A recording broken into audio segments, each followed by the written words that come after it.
So இந்த வீடியோவில் ஒரு சொசைட்டியோட பேசிக் ஸ்ட்ரக்சர் எப்படி இருக்கும் அப்படின்னு பார்க்கலாம். ஸோ இது ஒரு 3 பார்ட்டாக நான் ரிலீஸ் பண்ண ட்ரை பண்ணுறேன்.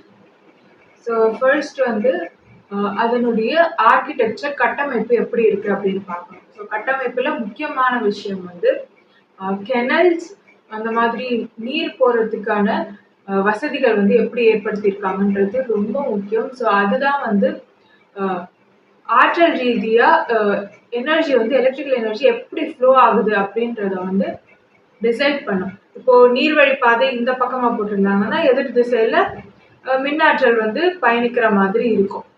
இந்த மாதிரி கெனல்ஸ், அப்புறம் அந்த கெனல்ஸில் வந்து போட் வச்சு எல்லாரும் வந்து அதில் ட்ராவல் பண்ணுற மாதிரி இப்படியெல்லாம் வந்து ஒரு கட்டமைப்பு இருக்குது அந்த சமூகத்தில். அப்படின்னா அந்த சமூகத்தில் இருக்கிறவங்கள பார்த்தீங்கன்னா ஒல்லியாக தான் இருப்பாங்க, நார்மலாக இருப்பாங்க, குண்டாலாம் ஒபீஸ் இருக்க மாட்டாங்க. அதுக்கப்புறம் நோய்கள் அவ்வளவா வராது, ஏன்னா அவங்களுக்கு நல்ல எலக்ட்ரான் டிஸ்சார்ஜ் இருந்துக்கிட்டே இருக்கும். அதுக்கப்புறம் அவங்களுடைய உடல்ல வந்து நல்ல மின்னாற்றலும் மின்காந்த ஆற்றலும் இருக்கும். சரிங்களா? ஸோ டவர்ஸ் அண்ட் டேம்ஸ் ரொம்ப முக்கியம். அவங்க ஒரு நிலப்பரப்புக்கு உண்டான அந்த ஆற்றல் கட்டமைப்பை வந்து எப்படி வந்து அவங்க வந்து யூஸ் பண்றாங்க அப்படின்றத வந்து பார்க்கணும். அதுக்கு வந்து அணைகளும் டவர்ஸ் என்னென்ன கோயில்கள் இருக்காங்க, இல்லை என்னென்ன தேவாலயங்கள், கோயில்கள் எதுவாக வேணா இருக்கட்டும், அந்த ஆர்கிடெக்சர் நீங்க இப்போ எழுப்பக்கூடிய பெரிய பெரிய டவர்ஸ் இருக்குல்ல, ஸ்கை ஸ்கிரேப்பர்ஸ், அந்த டவர்ஸ் எல்லாமே வந்து அதுவும் டவர்ஸ் தான். நீங்க உயர இருக்கக்கூடிய பில்டிங்ஸும் டவர்ஸ் தான். ஸோ அதெல்லாமே காந்த ஆற்றல். நான் அதான் சொல்லியிருந்தேன், ஆற்றல் சமநிலை அதனுடைய வடிவமைப்பு எப்படி இருக்கும், சிவலிங்கம் அதை பற்றிலாம் முன்னாடி பேசியிருந்தேன். ஸோ அந்த மாதிரியான கட்டமைப்புகளை வச்சு ஆற்றல் எப்படி டிராவல் ஆகுது அப்படின்றத வந்து நாம் வந்து சரியாக கட்டுப்படுத்தணும். அப்படின்னா அங்கே இருக்கக்கூடிய மக்கள் வந்து கெமிக்கல் பேலன்ஸோட பெஸ்ட் வெர்ஷனில் வாழ்வாங்க, நோய்கள் இருக்காது, நோயில்லா பெருவாழ்வு இருக்கும், அந்த மாதிரி. ஸோ சரியான முறையில் ஆற்றல் கட்டமைப்பு இல்லை அப்படிங்கிறதுனால தான் நோய்கள் வருது, மக்கள் வந்து மூளை செயல்திறன் கம்மியாக இருக்குது, அந்த மாதிரியான விஷயங்கள். எடுத்துக்காட்டுக்கு சொல்லணும்னா ஜப்பான்ல எல்லாம் பார்த்தீங்கன்னா கெனல்ஸ் கட்டியிருப்பாங்க, ரொம்ப நல்லா இருக்கும், அவங்களுடைய லைஃப் ஸ்டைலும் நல்லா இருக்கும், அங்கே இருக்கக்கூடிய மக்களுடைய வாழ்வாதாரமும் சரி, வாழ்க்கை முறையும் சரி நல்லா இருக்கிறதுக்கு காரணம் அந்த ஆர்கிடெக்சர் தான். இந்த மாதிரி கெனல்ஸ் இருக்க எல்லா ஊர்லயுமே நீங்க பார்க்கலாம், மக்கள் வந்து ஆரோக்கியமா இருப்பாங்க. இப்போ நம்ம ஊர் எடுத்துக்கிட்டோம்னா, இப்போ கூவம் ஆத்துல வந்து போட் விட்டுட்டு போன அந்த காலகட்டத்தில் பார்த்தீங்கன்னா மனிதர்கள் எப்பவுமே ஒல்லியா இருந்தாங்க, ரொம்ப நல்லா இருந்தாங்க, ஆரோக்கியமா இருந்தாங்க. ஆனா அதுக்கப்புறம் அது வந்து அழுக்கானதுக்கு அப்புறம் பார்த்தீங்கன்னா அங்க வாழக்கூடிய மக்களுடைய வாழ்க்கை தரம் பார்த்தீங்கன்னா குறைஞ்சிருச்சு. அவங்க அவ்வளவுதான் யோசிக்கிறாங்க. நான் பிளாக் மேஜிக் அப்படின்ற ஒரு வீடியோல இந்த பாக்டீரியாஸ் அண்ட் வைரஸஸ் மனித உடல்லையும் மனித மூளை செயலாற்றக்கூடிய திறன்லையும் எப்படி முக்கிய பங்கு வகிக்குது, எப்படி அவங்க டெசிஷன் மேக்கிங் ஸ்கில்ஸ்ல இருந்து அவங்க திறம்பட செயல்படக்கூடிய பெஸ்ட் வெர்ஷனா அவங்க இருக்கிறது எல்லாத்தையுமே இது தடுத்து இருக்குது அப்படிங்கிறத பத்தி எல்லாம் நான் சொல்லியிருக்கேன்.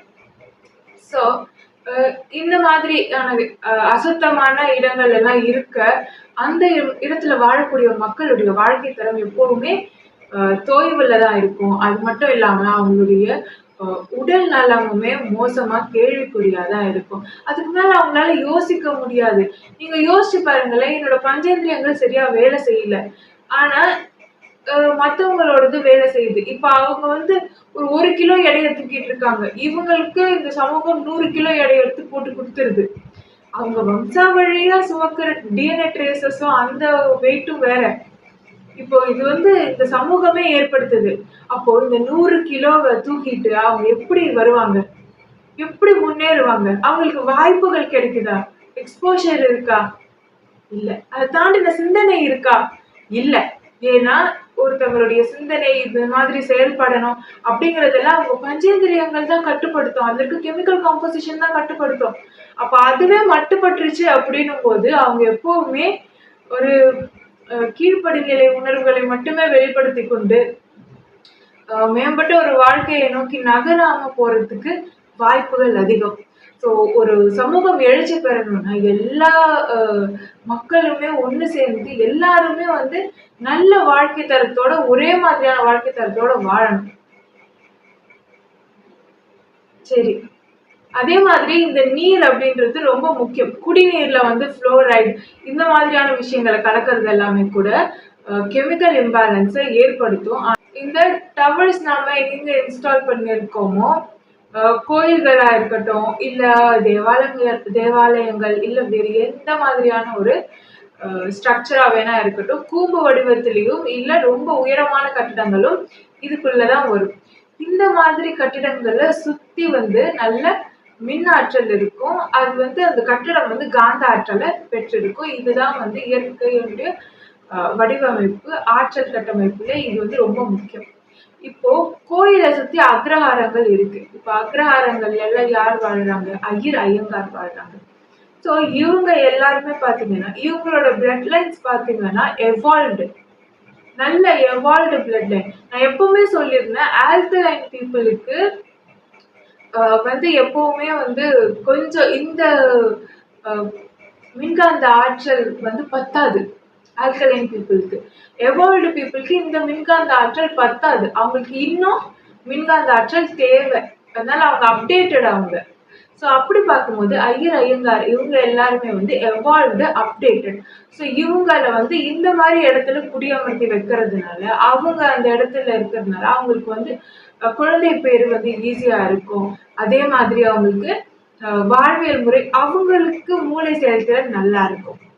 சரிங்களா? அவங்க மத்த இடத்துல விட்டுட்டோம் அப்படின்னா அவங்களுக்கு கொஞ்சம் லோ ஆயிடுவாங்க. ஏன்னா அந்த இது வந்து அவங்களுக்கு பத்தாது. எலக்ட்ரோமேக்னெட்டிக் ஃபீல்டு அவங்களுக்கு பத்தாது, எவால்வ்டுன்றதுனால.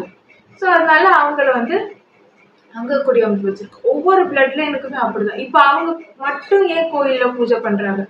அவங்க கோயில்ல பூஜை பண்ணாங்கன்னா அவங்க உடம்பு அதை ஏத்துக்குது. நம்ம கோயில்ல போய் சுத்திட்டு வரோம். இப்போ நம்ம வந்து யாராவது ஒருத்தங்க எவால்வ் ஆகாத ஒருத்தங்க, ஒரு வம்சாவழியினர் கோவில்ல போயிட்டு இது பண்றாங்க, பூஜை எல்லாம் பண்றாங்கன்னா அவங்க வந்து சீக்கிரமா எவால்வ் ஆக ஆரம்பிப்பாங்க. சரிங்களா? அப்போ சீக்கிரமா எவால்வ் ஆகிட்டாங்க அப்படின்னா எப்படி வம்சாவழியில அந்த மரபு முருகேறும்? ஸோ இந்த கட்டமைப்பு எல்லாமே காரணத்தோட தான் கட்டமைப்பு. அவங்களுக்கு அது பெஸ்ட் வெர்ஷனா அவங்க இருக்கிறதுக்கு ஏத்த இடம்ன்றதுனால அவங்கள அங்க வந்து குடியமர்த்துறோம். இப்போ மற்ற வேர்க்கால்கள் எல்லாமே எப்படி இருக்கணும்னா, மரபு முருகேறதுக்கான வழியை தான் அங்க கொடுக்கணும். அங்க வந்து இப்படி கொடுத்துருக்கோம். இப்ப குகையில இருக்கக்கூடிய கோயில், மலையில இருக்கக்கூடிய கோவில், அதுக்கப்புறம் மலையடிவாரம், இங்க எல்லாம் வந்து நம்மளே பண்ணலாம். நார்மலா இருக்கிறது தான். அது என்னைக்காவது ஒரு வாட்டி 2 வாட்டி தான் நம்ம போறோம். அங்கேயே இருந்தோம் அப்படின்னா நல்லா வந்து நம்ம வந்து எவால்வ் ஆகும். ஆனா அடுத்தடுத்த சந்ததிகள் வரணும்ல. யோசிச்சு பாருங்க, ரொம்ப எவால்வ் ஆகி ஆல்கலைன் ஆகிட்டாங்க அப்படின்னா அடுத்தடுத்த சந்ததிகள் வர்றது நின்னுடும். மரபு முருகேறி கடைசியா வரணும். அதுக்கு முன்னாடி இவ்வளவு என்டிட்டிஸ் வரணும்ன்றது எல்லாமே கணக்குல இருக்கு. அதனால மெதுமெதுவா நடக்குது. ஸோ அவங்களுக்கு அப்படிதான். அவங்க நிறைய பேர் சொல்லுவாங்க, ஐயர்களுக்கு வந்து வெயிட் தூக்க முடியல, அவங்க வந்து கடினமான வேலைகளை செய்ய மாட்டேங்கிறாங்க அப்படின்னு. ஒரு ஒரு மரம் நல்லா வளரக்கூடிய மரம், அதை வந்து போன்சாயா மாத்தி உட்கார வச்சுட்டு அந்த மரத்தை போய் நீ ஏன் வளர மாட்டேங்கிற அப்படின்னு கேட்டா எப்படி இருக்கும்? ஸோ அப்படிதான் இந்த மாதிரி ஆட்களும் ஹைலி ஆல்கலைனா இருக்கக்கூடிய மக்களுமே. ஏன் தெரியுமா ஹைலி ஆல்கலைனா இருக்கக்கூடிய மக்கள் ரொம்ப நல்லவங்களா இருக்காங்க? ஏன்னா அவங்களுக்கு இந்த ஃபீல்டு வந்து பத்தல. ஆனா அசிடிக்கா இருக்கிறவங்களுக்கு இந்த ஃபீல்டு வந்து ஏற்றால் போல இருக்கு. அவங்க ரொம்ப ஆக்டிவா இருக்காங்க, ரொம்ப தீவிரமான வேட்கையோட இருக்காங்க இவங்க எல்லாம் அசிடிக்கா இருக்கிறவங்க. ஆனா ஆல்கலைனுக்கு பத்தல. அவங்க எவால்வ் ஆயிட்டாங்க. அவங்க இன்னும் ஒரு அப்டேட்டட் ஃபீல்டுல இருக்கணும். அவங்க மலை பிரதேசங்கள்ல போய் வாழணும். அந்த மாதிரி வாழ்ந்தாதான் அவங்களுக்கு கரெக்டா இருக்கும்.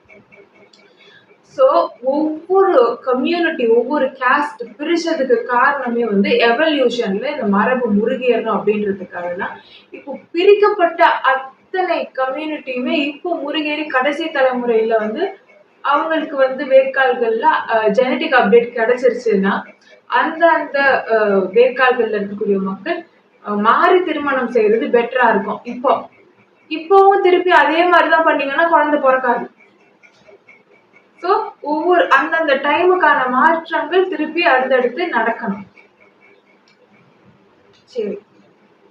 அப்போ மக்களை இந்த ஆற்றல் கட்டமைப்பை வந்து முதல்ல நாம தெரிஞ்சுக்கணும். அதுக்கப்புறம் எந்தெந்த மக்களை எங்க குடியமர்த்தணும் அப்படின்றது நாம தெரிஞ்சுக்கணும். இது வந்து இப்போ இருக்கிற சொசைட்டியோட ஒப்பிட்டு நான் சொல்றேன். இனி ஒரு புது சொசைட்டி நம்ம பில்ட் பண்றோம் அப்படின்னா அங்க எப்படி இருக்கும்ன்றத அடுத்த வீடியோல சொல்றேன். சரி, கரன்சினா என்ன? நமக்கு டைம் இல்லை ஒரு விஷயத்த செய்யறதுக்கு, அப்புறம் எஃபர்ட் போட முடியல, வேற ஒரு வேலை செஞ்சு எஃபர்ட் போட்டுட்டோம், அதுக்கப்புறம் இந்த செய்யற அளவுக்கு எனக்கு டேலண்ட் இல்லை, அப்போ நீங்க செஞ்சு கொடுக்குறீங்களா அப்படின்னு கேட்குறோம். அப்போ அந்த பொருளை நாம வாங்கிக்கிறோம்னா அதுக்கு பதிலா நாம உபயோகிக்கக்கூடிய ஒரு விஷயம்தான், இடைப்பட்ட அந்த விஷயம்தான் கரன்சி அப்படின்னு சொல்றோம் இல்லையா? ஒருத்தவங்களுடைய உழைப்பு, அப்புறம் நேரம், அப்புறம் அவங்களுடைய டேலண்ட், இதுக்கு முக்கியத்துவம் கொடுக்கறது தான், இதுக்கு முக்கியத்துவம் கொடுத்து ஒரு பரிமாற்றத்திற்கான ஒரு விஷயம்தான் வந்து கரன்சி. சரி, கரன்சி இப்ப எல்லாருமே சொல்லுவாங்க மணி இஸ் ஈவில். ஏன் மணி இஸ் ஈவில்னு சொல்றாங்க? பணத்துக்காக எல்லாரும் எது வேணா பண்ணக்கூடிய சூழ்நிலை இப்போ வந்துருச்சு, அதனால மணி இஸ் ஈவில்னு சொல்றாங்க. சரி, பணத்திற்காக எல்லாமே பண்ணக்கூடிய சூழ்நிலையில இந்த மக்கள் முன்னாடி இருந்த காலத்துலயும் இருந்தாங்களா? இல்ல. இப்போ எப்போ இந்த ரத்த வேர்க்கால்கள்ல, ரத்த வம்சாவளி வேர்க்கால்கள்ல எல்லாமே அமிலம் பாயுதோ அப்போ அந்த மாதிரி குணம் மாறுது. அந்த குணம் மாறும்போது இப்படி நடந்துக்கிறாங்க, சுயநலமா, இப்படி ஈகோயிஸ்டிக்கா அந்த மாதிரிலாம் நடந்துக்கிறாங்க. சரி, அப்போ இந்த பணம்ன்றத நாம எடுத்துட்டோம்னு வச்சுக்கோங்களேன், அவங்க எப்படி தன்னுடைய அகங்காரத்தையும் இந்த மாதிரி கெட்ட எண்ணங்களையும் வச்சு தங்களை தங்களே நிலைநிறுத்திப்பாங்க? மக்களுக்கு இன்னும் கொடூரமான மோசமான விஷயங்களை செஞ்சு தங்களை தாங்களே பெரியவங்க அப்படின்னு காட்டிப்பாங்க இல்லையா? சோ இந்த மாதிரி இருக்கிறவங்க மக்களை ரொம்ப பாதிச்சிடாம இருக்கிறதுக்கும், மக்கள் சேஃபா இருக்கிறதுக்கும் ஒரு நடுவுல கொடுக்கப்பட்ட ஒரு இல்யூஷன் தான் வந்து பணம். ஸோ இந்த பணத்தை நான் சேர்த்து வச்சுட்டேன்னா என்னை எல்லாரும் மதிப்பாங்க, இந்த பணத்துக்கு எல்லாரும் மதிப்பு கொடுக்குறாங்க. இந்த இயங்கியல் ஃபுல்லாவுமே எமோஷன்ஸ்னால ஆனது, ஃபீலிங்ஸால ஆனது, உணர்வு ரீதியா கட்டமைக்கப்பட்டது. ஸோ மணி அப்படிங்கிறது உணர்வு ரீதியா இதுதான் பணம் அப்படின்னு ஒரு பேப்பர்ல அச்சடிச்சு கொடுக்குறோம். அப்ப இதை நான் சேர்த்து வச்சுக்கிட்டேன்னா என்ன அர்த்தம்? நான் நல்லா இருப்பேன், என்ன எல்லாரும் மதிப்பாங்க, நான் நினைச்சதை வாங்கலாம், இதை சேர்த்து வச்சு என் அகங்காரம் ஈகோ சாட்டிஸ்ஃபை ஆகுது அப்படிங்கிறது. சரிங்களா? சோ இது இருக்கிறது இப்போதைக்கு அவசியம். அதுக்கப்புறம் பணத்தை வந்து பதுக்கி வைக்கிறது, பிளாக் மணி, இதெல்லாம் நடக்குது. இதை நடத்தி எல்லாரும் என்ன பண்றாங்க? மக்களை சுரண்டுறாங்க. இல்ல, ஒருவேளை இந்த பணத்தையே எடுத்துட்டோம், அவங்க வேற எந்த வழியில மக்களை சுரண்டுவாங்க? யோசிச்சு பாருங்க. யோசிக்கவே கொடூரமா இருக்கக்கூடிய சில செயல்களை எல்லாம் செய்ய ஆரம்பிப்பாங்க. ஏன்னா அந்த அமிலத்தன்மை அவ்வளவு மோசமானது. மனிதர்கள், எப்பேற்பட்ட மனிதர்களையுமே அது என்ன பண்ணும்? கொடூரமா மாத்திடும். ஸோ அதனால இந்த பணம்ன்றது இந்த நேரத்துல அவசியம். அப்போ இப்போ புதுசா ஒரு கட்டமைப்பு நான் சொன்னேன் இல்லையா, அதுல என்ன மாதிரி கரன்சி அப்படின்னா எனர்ஜில நம்மளுடைய மின்காந்த ஆற்றல் ஆரா அப்படிங்கிறது தான் அங்கே கரன்சியா இருக்கும். எவ்வளோ எலக்ட்ரான் டிஸ்சார்ஜ் இருக்கோ அப்போ நம்ம கெயின் பண்ற அந்த கரண்ட் வந்து அதனால உருவாகிற இந்த ஃபீல்டு, நம்மளோட ஆரா வந்து ஆல்கலைன் ஆர் ஈத்தர் ட்ரேட் அப்படின்ற வகையில அது வந்து கரன்சியா உலகம் முழுக்க கொண்டு வரப்படும். சரி, அதற்கடுத்து டோபமைன். ஒரு சமூகத்துக்கு ரொம்ப முதற்கண் நாம பார்க்க வேண்டிய ஒரு விஷயம் வந்து டோபமைன். அந்த சமூக கட்டமைப்புக்குள்ளேயே அந்த மனுஷன் இருக்கணும் அப்படின்னா நாம அவனுக்கு ஒரு டோபமைன் கொடுத்துக்கிட்டே இருக்கணும். அது கொடுக்கல அப்படின்னா அவன் என்ன பண்ணுவான்? வெளியில போயிடுவான். இதெல்லாம் நான் மதிக்க மாட்டேன், இதுக்கு இந்த சொசைட்டிக்கு நான் சர்வ் பண்ண மாட்டேன், இதுல ஒரு அங்கமா நான் இருக்க மாட்டேன்னு சொல்லிட்டு போயிடுவான். ஸோ அதற்காக கொடுக்கப்படுற பல விஷயங்கள்ல ஒண்ணு வந்து சேலரி, அப்புறம் கௌரவம், இந்த வேலையை செஞ்சா கௌரவம், எமோஷன்ஸ், இந்த மாதிரி இருக்கணும், இந்த வேலையை செஞ்சா எல்லாரும் மதிப்பாங்க, இந்த இது பண்ணா எல்லாரும் நம்மளை பார்த்து பொறாமப்படுவாங்க, எல்லாரும் நம்மள பெரிய ஆளு நினைப்பாங்க, மதிப்பு கொடுப்பாங்க, மரியாதை கொடுப்பாங்க, இந்த மாதிரி இல்யூஷன். இங்க எல்லாமே இல்யூஷன் தான். சுத்திலும் மாயை மட்டும்தான். அப்போ இந்த மாதிரியான இல்யூஷன்ஸ் இந்த சமூகத்துல உண்டாக்கப்படும் போது என்ன ஆகுது, அது ஒரு சந்தோஷத்தை கொடுக்குது. அப்போ சந்தோஷம் மட்டும் கிடைச்சிட்டே இருந்தா போதுமா? எவால்வ் ஆகணும்ல.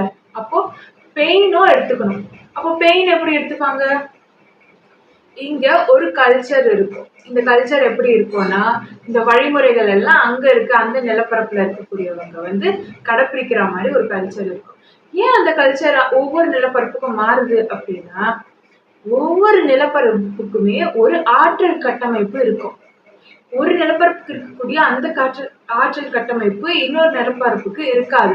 இதோட ஃப்ளோரா அண்ட் ஃபோனா வித்தியாசமா இருக்கும். இதோட தாவர வகைகள், மிருகங்கள் எல்லாமே வந்து வித்தியாசமா இருக்கும். இதுல இருக்கக்கூடிய பாக்டீரியாஸ், வைரஸ் வித்தியாசமா இருக்கும். இதுல இருக்கக்கூடிய பாக்டீரியாஸ் அண்ட் வைரஸ் வித்தியாசமா இருக்கும். அதான் நான் சொன்னேன், விஷப்பூச்சிகள், விஷ ஜந்துக்கள் எல்லாம் இமயமலை அடிவாரத்துல வளராது. ஏன்னா அந்த ஆற்றலுக்கு இந்த இதுங்க இந்த மாதிரி ஜந்துக்கள் தாங்கி இருக்கக்கூடிய தரவுகள் வந்து சமநிலை செய்யப்பட்டுரும். அதனால அங்க வாழாது. அதே மாதிரி ஒவ்வொரு இடத்துக்கும் ஒரு ஒரு ஆற்றல் இருக்கு.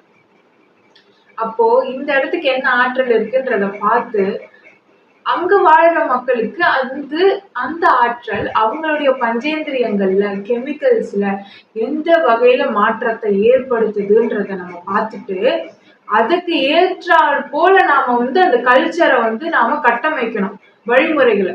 இப்ப யாரோ ஒருத்தருக்கு இல்ல அங்க வாழக்கூடிய அந்த ரேஸ், அந்த இன மக்களுக்கு பஞ்சேந்திரியங்கள்ல ஒரு உறுப்புல மட்டுமே அமிலம் அதிகமா சுரக்குதுன்னு வச்சுக்கோங்களேன். அப்போ என்ன பண்ணணும், அந்த ஒரு விஷயத்த வந்து நாம சீரமைக்கிற மாதிரியான ஒரு வழிமுறையை வந்து நாம கண்டுபிடிக்கணும். அந்த வழிமுறையை இதோட சேர்த்து இணைக்கணும். ஆனா பெரும்பாலும் வந்து எல்லா மதங்கள்லயும் எல்லா கல்ச்சர்ஸ்லயுமே வந்து பாட்டு பாடுறது, கீர்த்தனைகள் இருக்கும். அது வந்து உங்களோட ஸ்பிளீனை மட்டும் நல்ல பெஸ்ட் வெர்ஷனா வைக்கிறதுக்கு கிடையாது.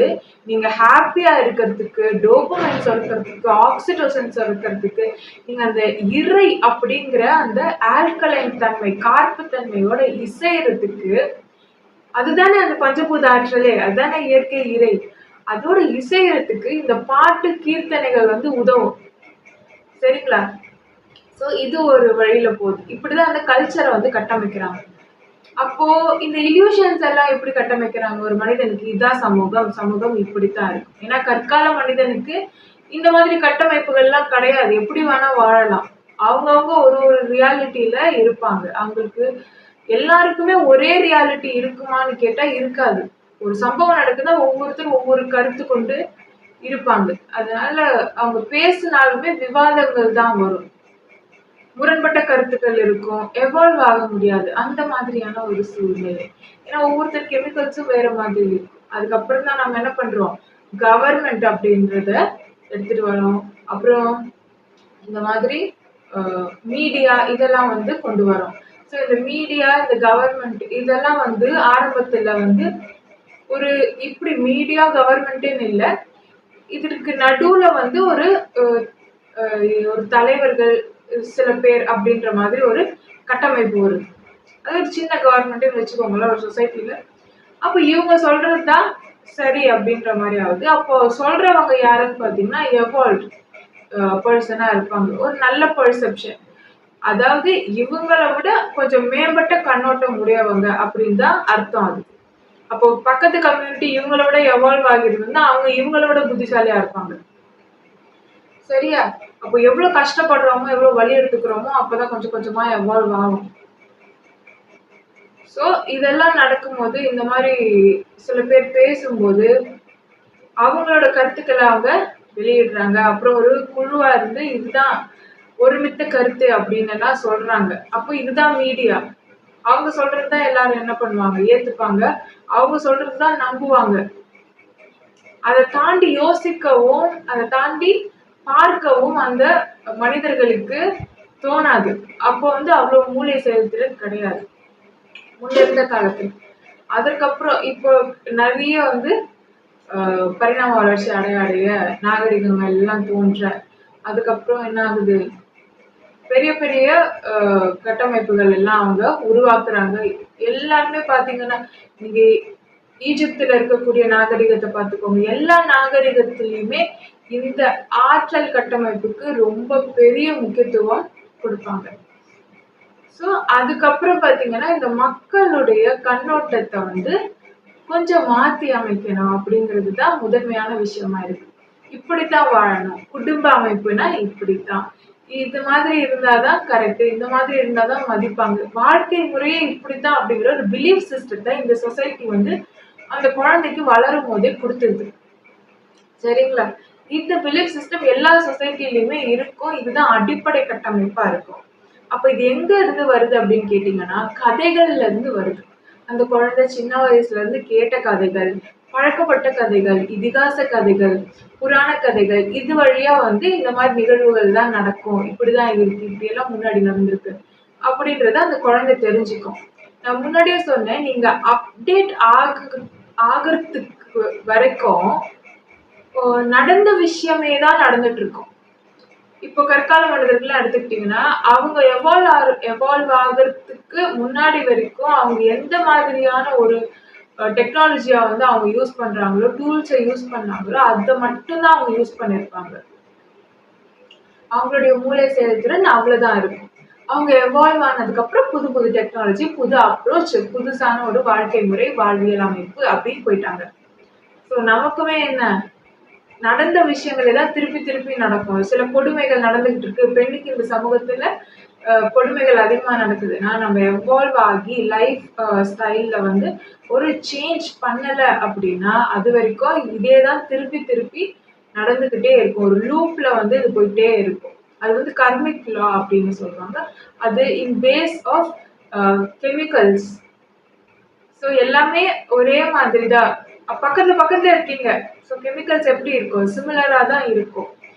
ஒரு ஜெனடிக் அப்டேட் வந்து எல்லாருக்கும் வருது அப்படின்னும் போது, ஒருத்தங்க கஷ்டப்படுறாங்க, அவங்க வருத்தப்படுறாங்க அப்படின்னா, அதுவுமே என்ன ஆகும்? அதுக்குமே எல்லாருமே வந்து அவங்கள சம்மந்தப்பட்டவங்க, அவங்கள கஷ்டப்படுத்துனவங்க எல்லாருக்குமே வந்து அதுக்கு கடமைப்படுற மாதிரியான சூழ்நிலை வரும். ஸோ எல்லாமே கெமிக்கல்ஸ் அண்ட் சயின்ஸ் தான்.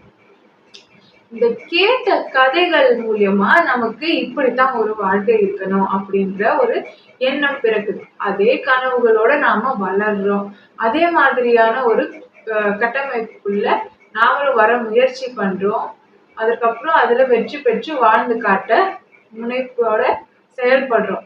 ஆனா ஏதோ ஒரு இடத்துல என்ன ஆகுது, அதுல ஒரு பிரச்சனை வருது. இல்ல நாம மட்டும் என்ன பண்றோம், சொசைட்டியை விட்டு கொஞ்சம் வித்தியாசமா வாழறோம்.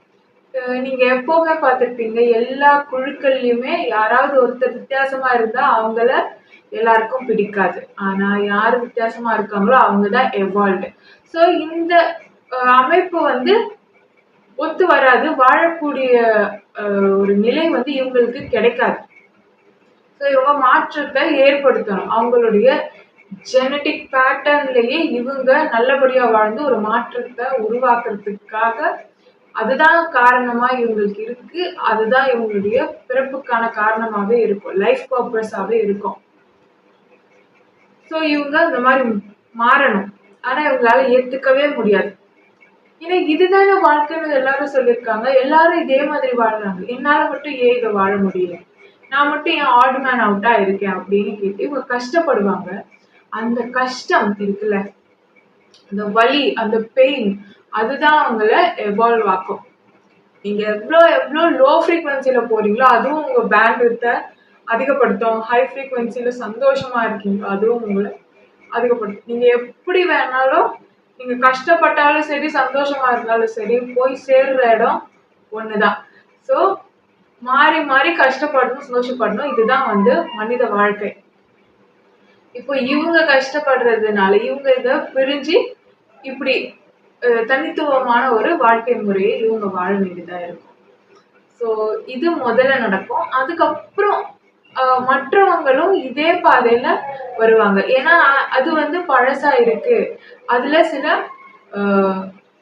மோசமான வழக்கங்கள் இன்னும் இருக்கலாம். ஸோ இவங்களும் எவால்வ் ஆகி நல்ல ஒரு யோசிக்கிற கண்ணோட்டம் கொண்ட உடனே இந்த பழைய ஸ்ட்ரக்சரை, இந்த பழைய ஜெனடிக் பேட்டர்ன்ஸை இங்க இருக்கிறவங்கள என்ன பண்ணுவாங்க, பிரேக் பண்ணுவாங்க. ஸோ எல்லாருமே மாற்றத்திற்கு உட்படுவாங்க. ஒரு புது சமூகம் வந்து அமையும். அதுக்கு இந்த சமூகத்துல கதைகள் ரொம்ப முக்கியம். இந்த கதைகள் தான் அந்த சமூகத்தை வழி நடத்துது. எல்லாரோட கண்ணோட்டத்தையும் இப்படி இருக்கணும், இப்படி பார்க்கணும், இவங்க இதற்காக கஷ்டப்படணும் அப்படிங்கிறதையே இந்த கதைகள் தான் நிர்ணயிக்குது. ஒருவேளை எப்படி வேணா வாழலாம் அப்படின்ற மாதிரி ஒரு எண்ணத்தோட ஒரு மனிதருங்க இங்க இருக்காங்க அப்படின்னா, அவங்க நினைச்ச மாதிரி வாழ்க்கை போகலன்னா அவங்க கஷ்டப்பட போறது இல்ல. அவங்க மகிழ்ச்சியாவே தான் இருப்பாங்க. அவங்க அப்படியே தான் வாழ்ந்து மகிழ்ச்சியாவே இருந்து அப்படியே இறந்துருவாங்க. ஸோ ஒரு மாற்றம், கெமிக்கலி ஒரு சேஞ்ச் வரணும் அந்த பாடிக்கு அப்படின்னா நாம என்ன பண்ணணும்? ரொம்ப ஒரு சிக்கலான சூழ்நிலைகள் எல்லாம் வந்து நாம சந்திச்சு வெளியில வரணும். அப்பதான் என்ன ஆகும்? டிஎன்ஏ வந்து மாற்றத்திற்கு உட்படும். நல்ல ஒரு ஆசிட போட்டுட்டு அப்புறம் ஆல்கலைனா மாத்தினாதான் என்ன ஆகும்? அது மாற்றத்திற்கு உட்படும்.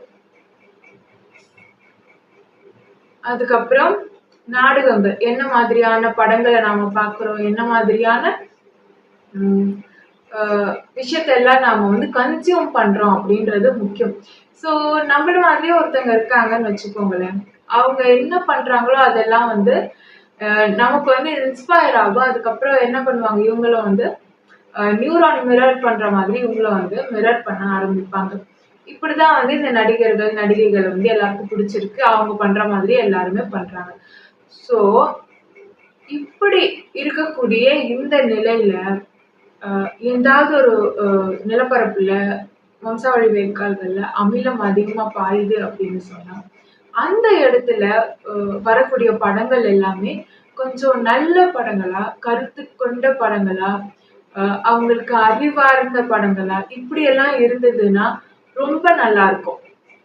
ஆனா இதுக்கு ஆப்போசிட்டா அவங்களோட அமிலத்தன்மையை தூண்டுற மாதிரி வைலன்ஸ் நிறைஞ்ச படங்கள், தவறான வழியில ஈட்டு செல்லக்கூடிய கதை கரு கொண்ட படங்கள், இந்த மாதிரி படங்கள் எல்லாம் அவங்க பாக்குறதுனால அவங்களுக்கு தெரியாது. அது வந்து இன்ஸ்பயர் ஆயிடுவாங்க. அதுதான் அவங்க பண்ணுவாங்க. ஸோ இதெல்லாம் சப்கான்ஷியஸா நடக்கிறது. நாம எதை வந்து கன்சியூம் பண்றோமோ அதுதான் வந்து நாம செயல்முறையும் படுத்துவோம். ஸோ அதனால ஒரு நல்ல விஷயம் நாம பார்க்கும்போது ஒருத்தர் இன்னொருத்தர்கிட்ட கருணையா இருக்கிறத நாம பார்க்குறோம். அந்த கைண்ட்னஸை நம்ம விட்னஸ் பண்றோம் அப்படின்னா நமக்கும் ஆல்கலைன் ஹார்மோன்ஸ்ன்னு சொல்லக்கூடிய இந்த ஆக்சிடோசின், மெலட்டோனின் இதெல்லாம் வந்து டோபமைன் இதெல்லாம் சுரக்கும். சரிங்களா? நல்லா இருக்கும். அதான் நல்ல மனசுக்காரங்க நிம்மதியா தூங்குவாங்க அப்படின்னு சொல்லுவாங்க. சரி, இதே மாதிரி கைண்ட்னஸை வெளிப்படுத்தக்கூடிய அந்த நபருக்கும் நல்ல ஒரு சுரப்பிகள் சுரக்கும். இதே மாதிரி அந்த கைண்ட்னஸை பெறக்கூடிய ஒரு மனிதருக்கும் வந்து அவருக்கும் வந்து பெனிஃபிட் இருக்கும். அவர் உடல்லையுமே வந்து கார்ப்புத்தன்மை சுரக்கும். அப்போ ஒரு நல்ல நிகழ்வை பார்க்கறது மூலியமாவே வந்து நம்ம உடல்கள்ல இருக்கக்கூடிய சுரப்பிகள், கெமிக்கல்ஸ்ல வந்து மாற்றம் நடக்குது. அப்போ ஒரு சண்டை படத்தை போட்டு பார்த்துட்டு அட்டி ஒத்த அப்படின்னு சொல்லிட்டே இருந்தோம்னா கேரக்டர் மாறும். ஏற்கனவே அட்ரினல் ஹையா பம்ப் ஆற ஒரு மக்கள் கொண்ட ஒரு இடத்துல வந்து போயிட்டு சண்டை செய்யற ஒருத்தவங்க வந்து ஹீரோ அப்படின்ற மாதிரி எல்லாம் ஒரு படம் எடுத்தோம் அப்படின்னா கண்டிப்பா அங்க இருக்கக்கூடிய மக்களுடைய மனநிலை எப்படி போகும்? பிற்போக்குத்தனமா தான் போகும். அதுவே கொஞ்சம் ஃபீல் குட்டா, அதே மாதிரி ஆக்கப்பூர்வமா, அறிவியல் ரீதியா அறிவார்ந்த படங்கள், புது புது கருத்துக்கள், புது கண்ணோட்டங்களை விதைக்கக்கூடிய படங்கள், இந்த மாதிரியான விஷயங்கள், நாடகங்கள் எல்லாமே நம்ம பார்க்கும்போது என்ன ஆகும்? அந்த மக்களுக்கு அதை பற்றின அறிவு வரும். அதுல இருக்கிறவங்களை பார்த்து இன்ஸ்பயர் ஆகி அப்படியே நடந்துப்பாங்க. ஸோ மக்கள் எப்படி இருக்கணும் அப்படிங்கிறத வந்து ஒரு நாடகங்கள் மூலியமாவே நாம வந்து முடிவு செய்யலாம். அவங்க எந்த மாதிரி கதைகள் கேட்குறாங்க அப்படின்றதுலயே நாம வந்து முடிவு செய்யலாம். மக்கள் எப்பவுமே இசைவாங்க. அவங்களுக்கு எது பிடிச்சிருக்கோ அதோட தான் இசைவாங்க. ஸோ நாம அவங்களுக்கு பிடிச்ச மாதிரி நல்ல விஷயங்களை வந்து கொடுத்தோம் அப்படின்னா இன்னும் மேலும் மேலும் அவங்க என்ன பண்ணுவாங்க? ஆக்கப்பூர்வமா இருப்பாங்க. ஆக்கப்பூர்வமான விஷயங்களை கொடுக்கும்போது ஆக்கப்பூர்வமா இருப்பாங்க. மோசமான விஷயங்கள் கொடுத்தா அப்படிதான். உங்ககிட்ட ஒரு ஒயிட் உல்ஃப் இருக்கு, ஒரு பிளாக் உல்ஃப் இருக்கு. 2 உல்ஃப் வளர்க்குறீங்க. எது உயிரோட இருக்கும்? எது செத்து போகும்? எதுக்கு நீங்க ஃபீட் பண்றீங்களோ அது உயிரோட இருக்கும், எதுக்கு நீங்க ஃபீட் பண்ணலையோ அது செத்து போயிடும். So feed your soul with light. நல்ல கருத்துக்கள், நல்ல எண்ணங்கள், அப்படி இருக்கக்கூடிய விஷயங்களை மட்டுமே நாம கன்சியூம் பண்ணோம் அப்படின்னா நம்ம வந்து நல்ல ஆரோக்கியமா இருப்போம். ஆனா அதுக்குன்னு கெட்ட விஷயத்த பார்க்க கூடாது அப்படின்றது கிடையாது. சில நேரங்கள் சில படங்கள் வந்து பார்க்கலாம்.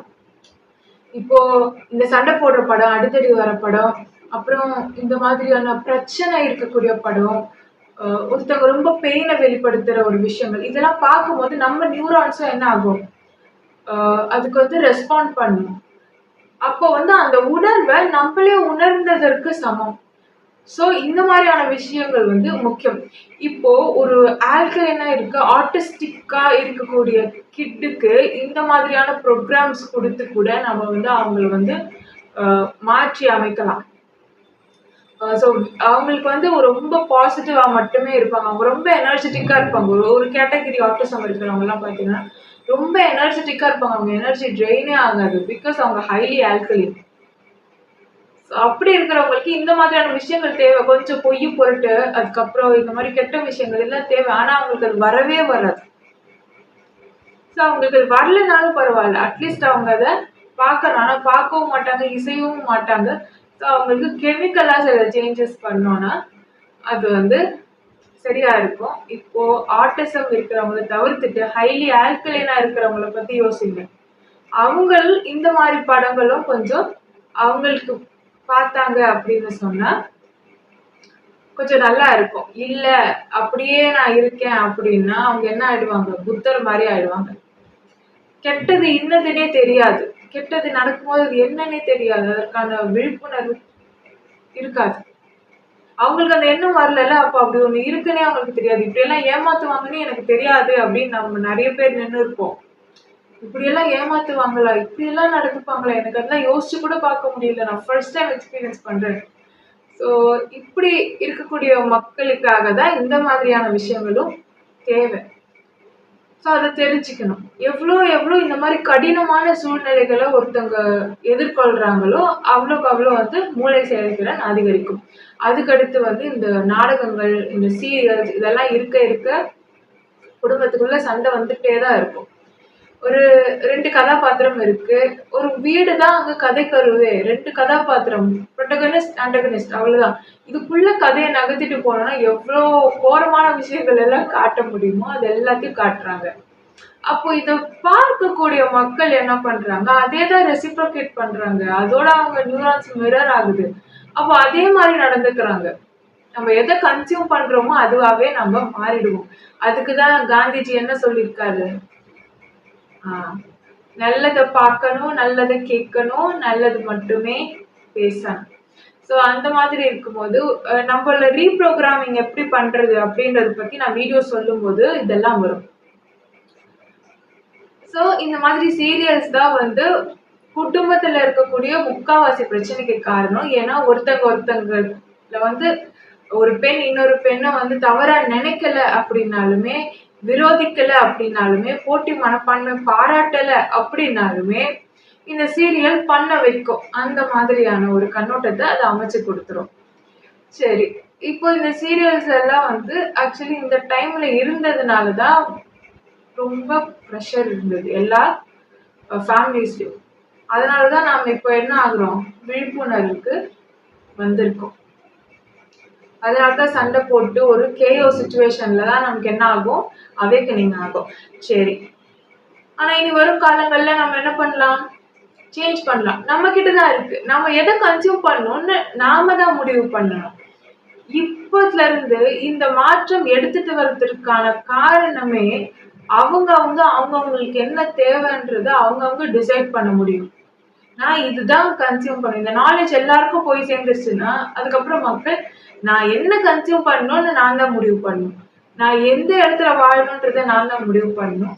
நான் எந்த மாதிரியான கரியர் சூஸ் பண்ணணும், நான் எந்த மாதிரியான வாழ்வியல் முறையை தேர்ந்தெடுக்கணும், நான் தான் டிசைட் பண்ணணும் அப்படின்ற அளவுக்கு தெளிவா இருப்பாங்க. அதற்கு ஏதுவா இருக்கக்கூடிய வகையில ஒரு சமூக கட்டமைப்பும் இருக்கும். அந்த சமூக கட்டமைப்பை பத்தி நான் அடுத்த வீடியோல பேசுறேன்.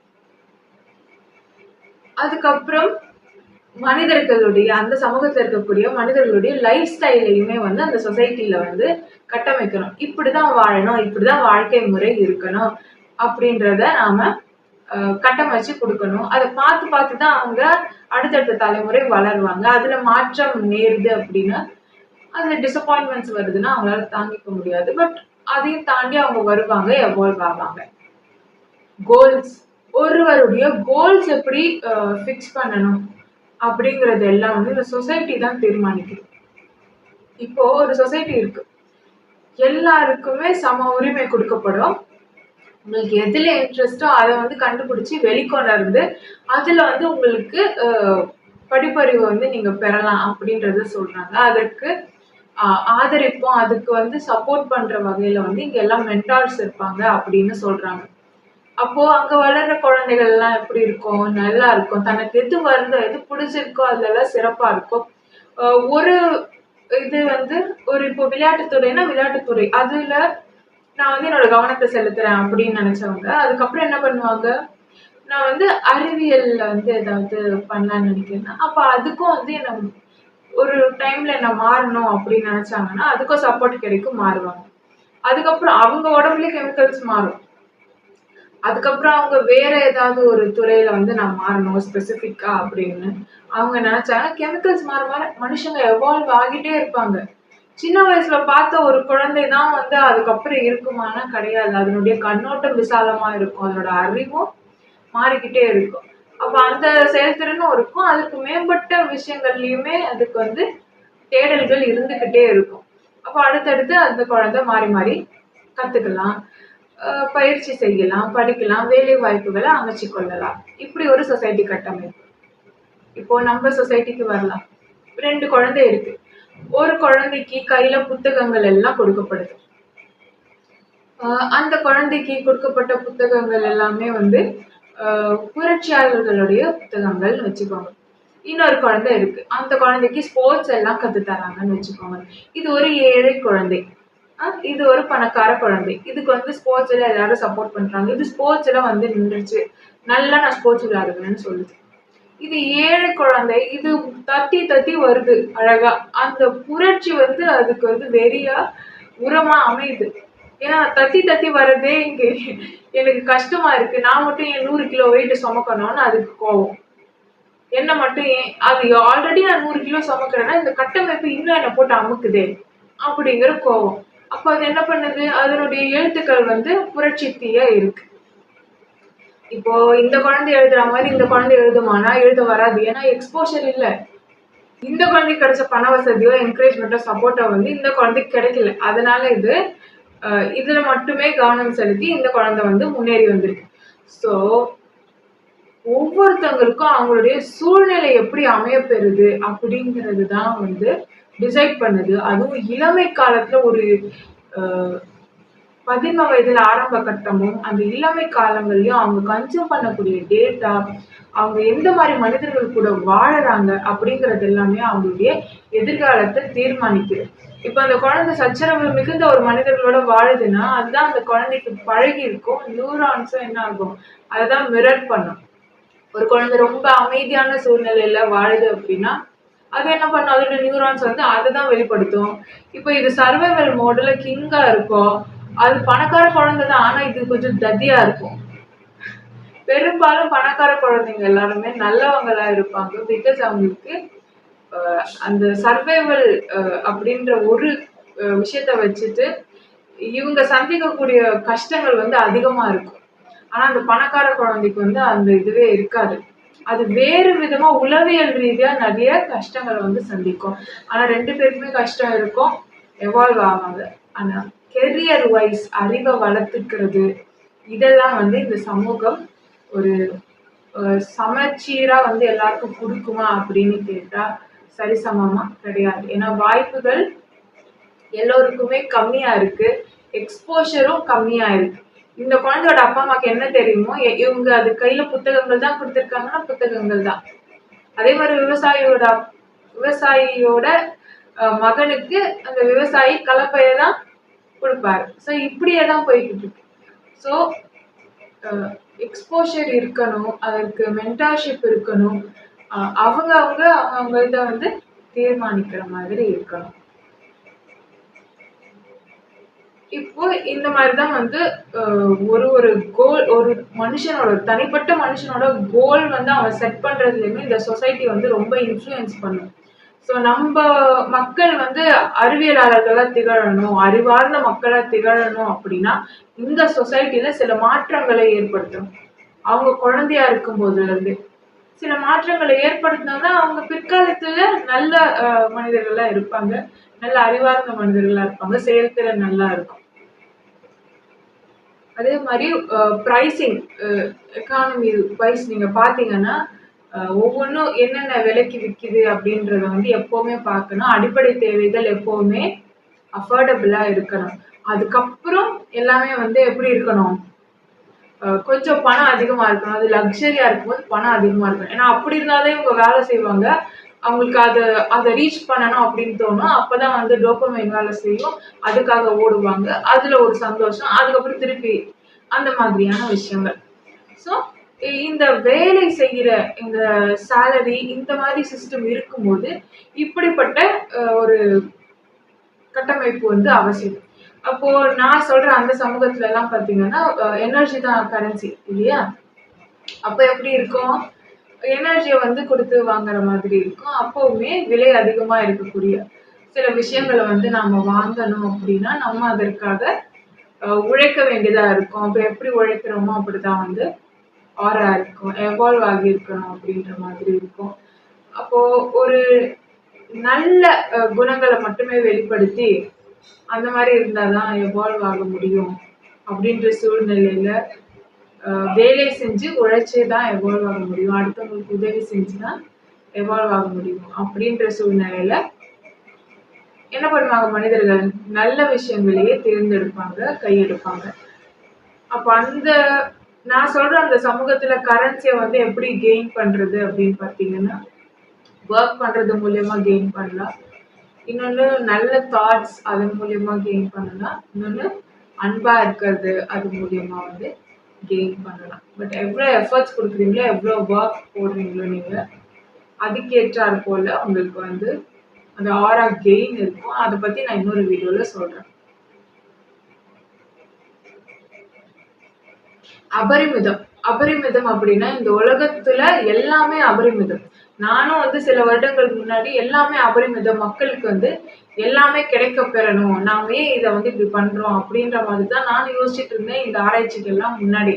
அப்போ வந்து 2015 எல்லாம் பாத்தீங்கன்னா அபரிமிதம் தான் இந்த இயற்கையோட மொழியே, மனிதர்கள் வந்து கஷ்டப்படுத்துறாங்க அப்படின்னு பேசினால்தான் நான். அதுக்கப்புறம் பாத்தீங்கன்னா இந்த அபரிமிதம் மனிதரை எப்படி கெடுக்கும் அப்படிங்கிறது எனக்கு போக போக தான் புரிஞ்சுது. யூனிவர்ஸ் 25 அப்படின்ற ஒரு எக்ஸ்பெரிமெண்ட்டை போய் ரெஃபர் பண்ணீங்கன்னா நீங்களும் தெரிஞ்சுக்கலாம்.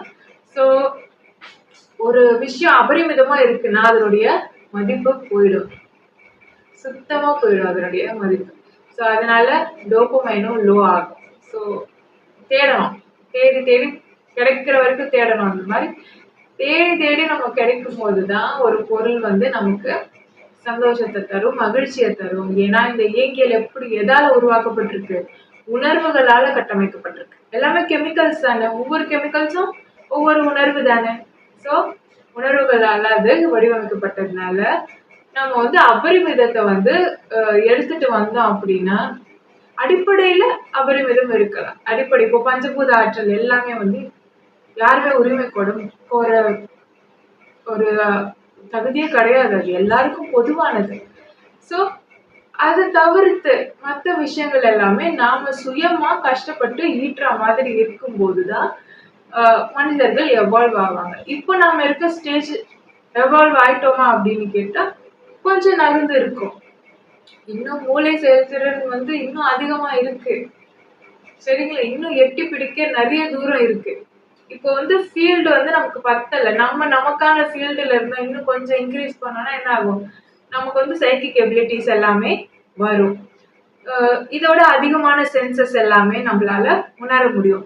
ஸோ இன்னும் அதிகமாகும்.